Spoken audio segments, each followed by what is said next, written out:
this is Mr. Ward, and this is a video key for PreAlgebra exit ticket 24.1. And I got really one basic two-part question. We're going to use Newton's universal law of gravitation. There's this fancy formula that hopefully we've talked a little bit about in class, but hopefully you can work it out if we haven't gotten to it. In either case, force equals the gravitational constant times mass 1 times mass 2 over the distance between them squared. And I've laid all that out here. So the G, the gravitational constant, is 6.67 times 10 to the negative 11th. And it's got some fancy complicated units, but they cancel everything out and leave newtons here. So we can just right now just treat this as the value of G. Okay. This is going to be in kilograms. That will be in kilograms. And this needs to be in meters. So I've given you some information down here in addition to the gravitational constant. We want to figure out what is the gravitational force between a blue whale, which you probably know is a very large whale. It is the largest living whale.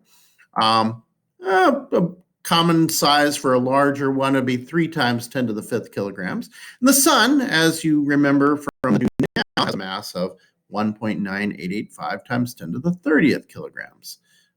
We can round to 2 times 10 to the 30th since the distances are so great and there's some variability to them. The Earth and the Sun are about 1.5 times 10 to the 11th meters apart, and that should say apart. Okay, so let's start organizing our information. So the gravitational acceleration, so we're going to say force equals, so the gravitational acceleration is gravitational constant. 6.67 times 10 to the negative 11th.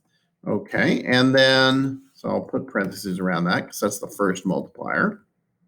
And then the next multiplier is going to be the mass of the sun. Actually, we'll use the blue whale. And once again, that was 3 times 10 to the 5th kilograms. Okay, so that'll be 3 times 10 to the 5th. And then the mass of the sun was 1.9885, I believe. Yes, 1.9885 times 10 to the 30th kilograms. And then we're going to divide that by the square. We have to square that bottom thing, the square of the distance from the Earth to the sun. So we're going to say 1.5 times 10 to the 11th squared. Okay, so let's start organizing this whole mess. So first, let's group the coefficients. So the top, we got sort of a row of 3 things being multiplied. So I've got 6.67 times 3 times 1.9885. And I'm going to divide that by the coefficient here, which is being squared. So 1.5 squared. Okay, and then over here, I'm going to have the powers. So I've got 10 to the negative 11th times 10 to the 5th times 10 to the 30th. And that's all going to be divided by 10 to the 11th squared, which is going to be 11 times 2.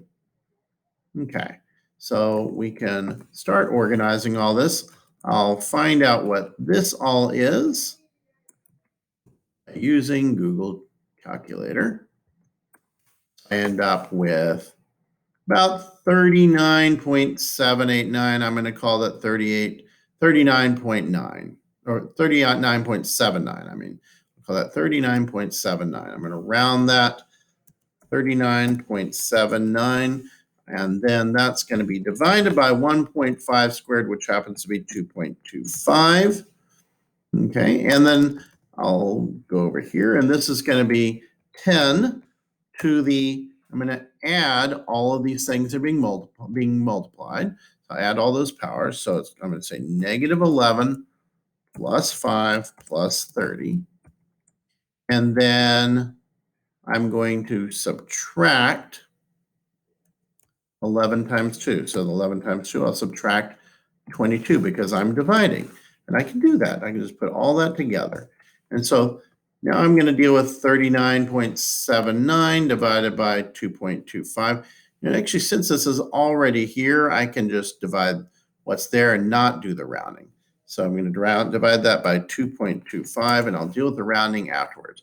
So I end up with 17.68. Now I'm going to round. Okay, so I'm going to put an ish here. Okay, so I've got 17.68 rounded, 17.68. And that's going to now be times 10 to the, well, let's see what all of this is. Okay, and so I've got negative 11, and this becomes 35.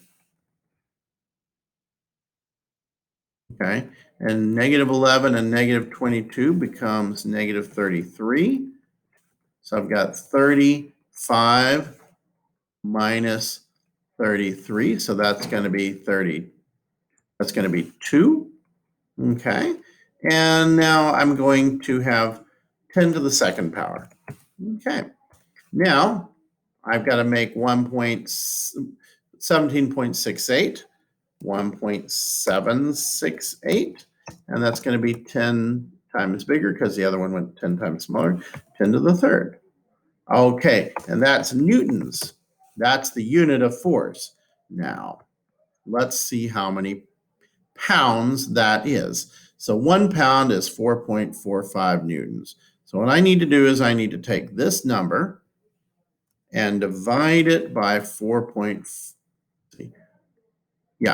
that by 4.45.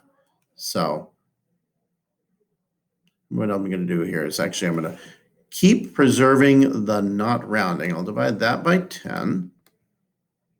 Okay, and now I'll divide that by 4.45, and I get 0.397. That I will round. Okay, so 1.768 times 10 to the third divided by 4.45 becomes 1.768 divided by 4.45 times, and that's all going to be, I'll put the parentheses around that to group it. That's all going to be times 10. What the heck did I do there? That's not a 19, that's a 10. Okay, times 10 to the third. They all were telling me, hey, Mr. Ward, you messed that up. Thank you for letting me know. I appreciate that. So now I've got this number, 0.397. So I'll use that as a rounded number, 0.397 times 10 to the third pounds. And I'll just move that decimal over, 3.97, 10 times bigger and 10 times smaller. So a blue whale, which is about 300,000 kilograms, in the sun's gravitational field is going to be about 397 pounds. So that's actually a fairly significant amount that the sun is pulling on that blue whale, but not a very significant amount compared to what the blue whale is being pulled on by the Earth. So that is the answer. I hope that was helpful.